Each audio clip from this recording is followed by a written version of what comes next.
Hi, I just wanted to do a quick video. I'm helping Scotty mix up some Sulawesi water, and I didn't really see many videos on it that, like, I don't use the CO2 and all that stuff. I just mix it regular. So I just wanted to do a quick video on how I do it so you can see how I do it. First thing here, I have my RO water. You'll notice that when I use my TDS meter, well, it says 0. So you know it's all cleared out and everything. And we're gonna mix it to just under 200. It doesn't have to be exact, but roughly in that area. I like to use the Sulawesi Mineral 8.5. It does not dissolve as well as a 7.5, but it's going to get your pH higher, which is what they really want. So first thing I do, see we got this about a gallon jug here, you know, your typical ice cream container. And to start, I'm just going to put a full scoop in here. I know from experience it's going to take a little more than that, but I'm going to put that in there, give it a good swirl. Now this does not dissolve 100%. It's going to be cloudy, and that's okay, because we're talking about a really high dissolved solids and stuff in this, but the Sulawesi tank, which is one back here, is heated, so that's going to dissolve it even more once I slowly put it into that tank. So you can see one scoop's putting me around 150. So I mean, I knew ahead of time I'm gonna need a little more than that. So that's at about a little under half a scoop more. Now this is graduated, so it's really it's less than that. Let's put that in there. Make sure you put your lid back on to keep this a nice fine powder. If you don't keep moisture away from this, it'll clump up and go bad. So always make sure my lid's in there. I'm gonna give it another swirl.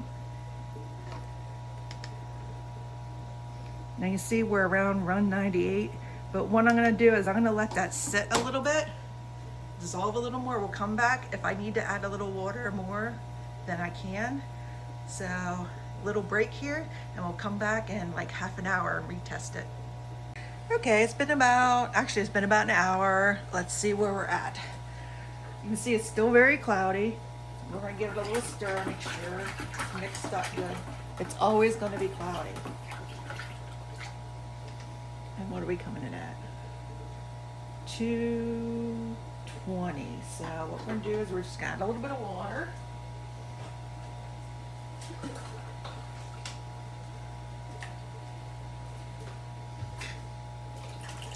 Because I don't want it quite that high.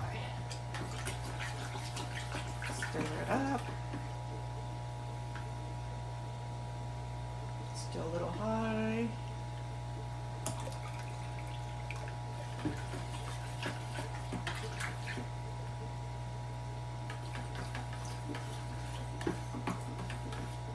All right, I'm getting 194. Oh, disappeared on me. 190. It says 194. Trust me. Okay, so we're good. Usually try to have between 180 and 200. So what I'm gonna do is gonna take this, I'm gonna put it on top of the Sulawesi tank. I already took some water out, and we're gonna slow add it because the temperature of this is the room in here, which is right now is about 74, and that tank's 84. So I have your regular tubing, and I just put a little connector on the end of it just to give it some weight so it stays down. And I'm just gonna suck it and stream it into the tank. So I put my weight in here so it stays in the bottom of the bucket.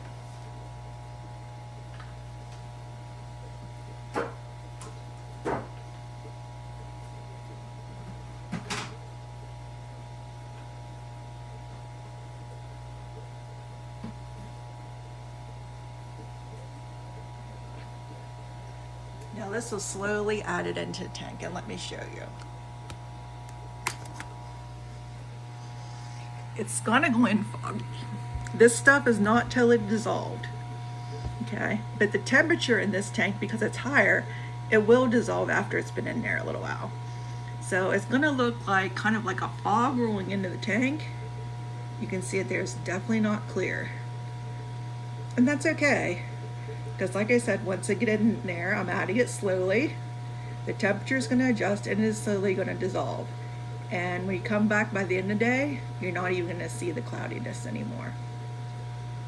So just to give you one more idea, because there were some questions about that. Here's a nice clear bottle.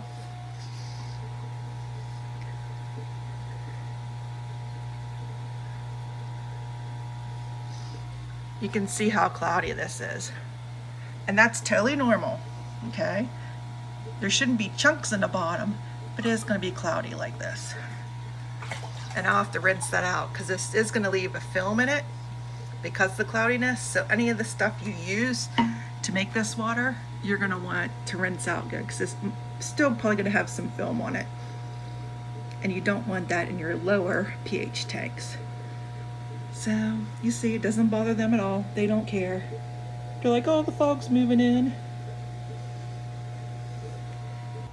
Okay, so just to show you my Sulawesi tanks that I use my stuff in, this has my blue poso in it. And of course I keep my Sulawesi snails in here too. One of those, I'm not sure which, is the one that won the award last year at Clash. You see the shrimps in there? They're all doing good. Most of them are hiding in the back, of course. They're a little shy, but the snails really do help with that. And then I have a second tank right here because I did almost lose my cardinals because the tank crashed. So now I'm going to make sure I have 2 tanks of everything. And this one also has the blue poso in it. This one has yellow spot snails in it. And they're the mini version. They don't get as big. No babies from them yet. Hopefully soon. And then in this next tank, I have zebra snow with giant brown snails. And these really aren't, the shrimp in here aren't really doing anything. You can see the snails are definitely good sizes. So I'm hoping for some babies from them soon. And then that's those 3. I also have a Sulawesi crab down here. And it's really big. It's about as big as my hand, but of course, it's gonna be hiding. She's always hiding. You can kind of see a claw sticking out there. But I keep it the same parameters. She's not much, she's gorgeous because she's huge, but she's always hiding, so. And then finally, one of my favorites is my cardinal tank. And these are finally coming back, and I have chocolate snails in here. These are the ones everybody likes to watch in the dancing videos.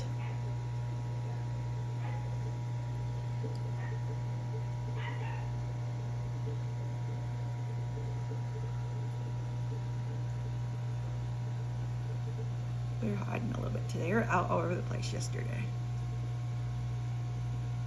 This is a baby. There's a big Predigunate mama. So these are making a nice comeback now. But all of my tanks are all set up the same. So you're gonna have the same parameters no matter what. I do RO top offs for the evaporation. They do have lids on them. So that does help with that. But occasionally I do still have to add water because these guys are kept at 84 degrees Celsius. So you're gonna get some evaporation from them. All right, hope the video helped. Of course, send me messages if you have any questions and I'll try to answer them best I can. Bye.